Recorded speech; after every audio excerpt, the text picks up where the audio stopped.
In the heart of Nigeria's southwestern region lies a festival that unites communities, transcends religious divides, and celebrates the rich cultural heritage of the Ijebu people. Welcome to the captivating world of the Ojude Oba festival. Every year, thousands of people from all walks of life gather at the Afin Palace ground to pay homage to the revered Awujale, the paramount ruler of Ijebu land. But what makes this festival truly remarkable is its ability to bridge the gaps between different faiths and beliefs.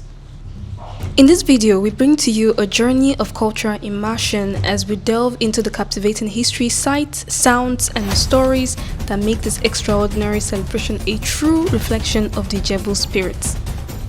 Originally a gesture of gratitude for a sacred offering, the festival's roots can be traced back to the history of Islam. Ìdúpẹ́ ilẹ̀ tó bá fún wa àti ìdúpẹ́ ẹran ọdún tó bá fún wa òun ló fi jẹ́ àṣà ní Ijebu Ode tó ń dàbẹ́ ni pé ìjọ́ kẹta ọdún la lọ ń dúpẹ́ ẹran nígbà tí ẹlòmíì bá pa ńjọ́ ọdún tó pa ńjọ́ kejì ọdún wọ́n wá lọ dúpẹ́ níjọ́ kẹta kó tó di wípé gbogbo ẹ̀ wá ń bójú.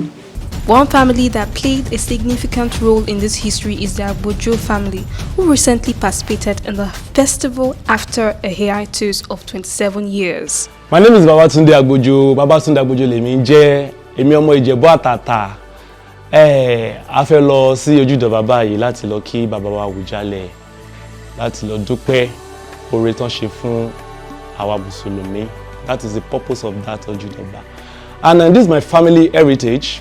Mo bá lọ́wọ́ bàbá mi ni tán fi lé mi lọ́wọ́. So, and as a culture man, original Ijebu boy, ẹ ṣáà mọ̀, and ẹ jẹ́ kí orísun wa kó kú.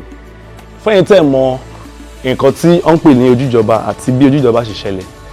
Ojude Oba bẹ̀rẹ̀ ní 1900 látòrí Chief Balogun Eyiyingbokuku. He was the first Balogun tí ó wà ńbẹ̀ nígbà tí àwọn Yorùbá accept Islam.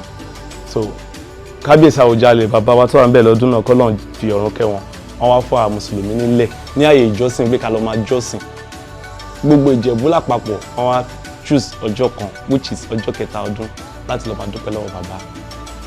Ó dẹ̀ ti di àṣà, ó ti di ìṣe. So gbogbo àwọn balógun tó ń jọ convert ní ọdún náà lọ́hùn gbogbo náà ṣe accept balógun yẹn. Náà accept àti máa gẹṣin. Ní pé báwọn ṣe máa ń kí Ọlọ́run wọn àtijọ́ àwọn máa ṣe máa kí Ọlọ́run tuntun táwọn ṣe gbà yìí. So basically bí Ojude Oba ṣe bẹ̀rẹ̀ nìyẹn. Orúkọ mi ni Àtinúkẹ́ Ajarat Agbojo, ìyàwó Haduba.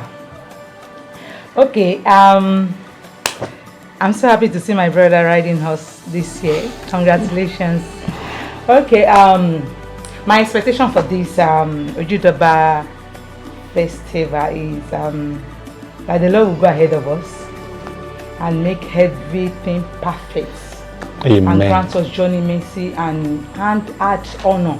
Ó ti pẹ́ tàti gbọ́n ṣí like 27 years back. Yes. Tí wọ́n ti stop ẹ̀ ṣí ní gígùn.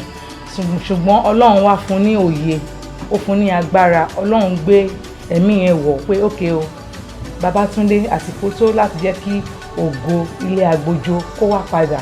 Ọlọ́run wá fẹ́ gbé ògo yẹn dìde láti ara ẹ̀.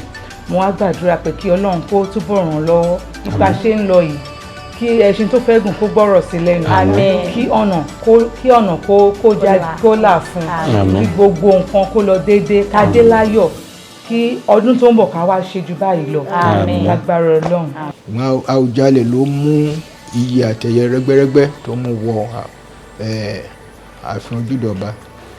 Òun ló fi nínú tó fi ń ṣe tó fi ń lárinrin. Láíláí ni gbogbo ọmọ wa tó wà ń dalẹ̀ náà máa wálé. Ojude Oba yẹn náà máa fi wálé, àìjọ ọdún yẹn náà máa fi wálé. Tán bá ti wálé lọ́dún èyí tó wà lókèrè tó wà nílẹ̀ tó jìn kó tó di pé àwọn tó ń lọ sí Amẹ́ríkà ń lọ àtàwọn tó ń lọ sí Amẹ́ríkà ń lọ gbogbo àwọn tó wà ní Kánò ọ̀nà tó jìn gbogbo wọn ló máa wálé máa fi dúpẹ́. Nígbà yẹn àwọn bàbá tó ti lọ wọ́n wá máa mú àwọn ọmọ yẹn lọ sí ilé ẹbí kiri.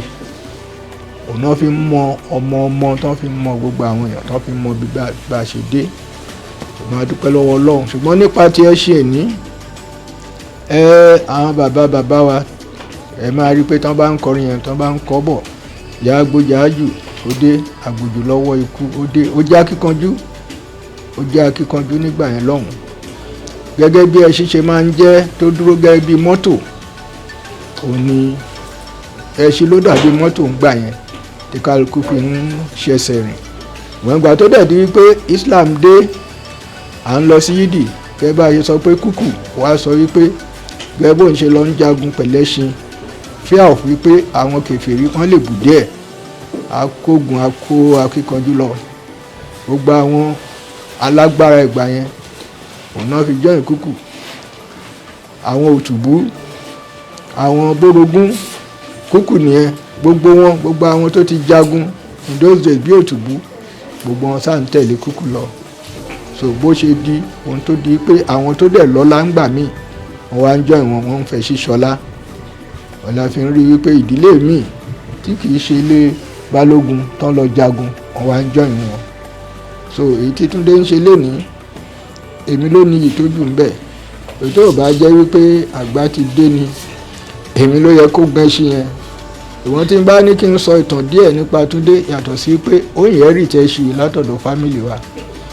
bàbá wa kan ti gùn lórí, orúkọ ẹ̀ fò mí sìn kó tó di pé ọmọ bàbá yẹn tí n bá ní Goldsmith Àgbòjò bí ìwé pé orúkọ wọn fò mí ṣe pé wọn ní Goldsmith Àgbòjò. nígbà táwọn ọmọ gbọ́ ìtàn wípé bàbá wọn òun ló kọ́ gun ẹṣin nídìílé Àgbòjò, báwọn ọmọ ṣe gbé bàbá wọn dìde nìyẹn tó gẹṣin.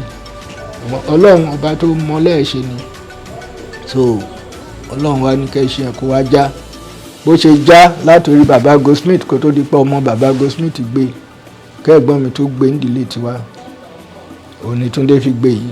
lágbára Ọlọ́run ní jẹ́ kó já ń di ẹ̀, lágbára Ọlọ́run ọ̀rọ̀ ti rí ni.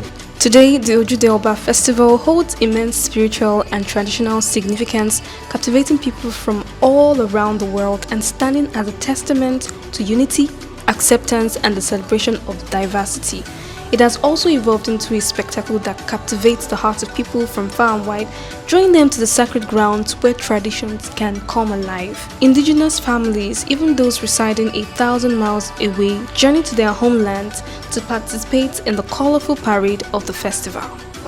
And that's that for everything about the Ojude Oba festival. If you think we missed something out, please drop it in the comments below. Also like and subscribe if you want to get similar content like this. Thank you for watching. Bye. TravelTank. Travel for everyone.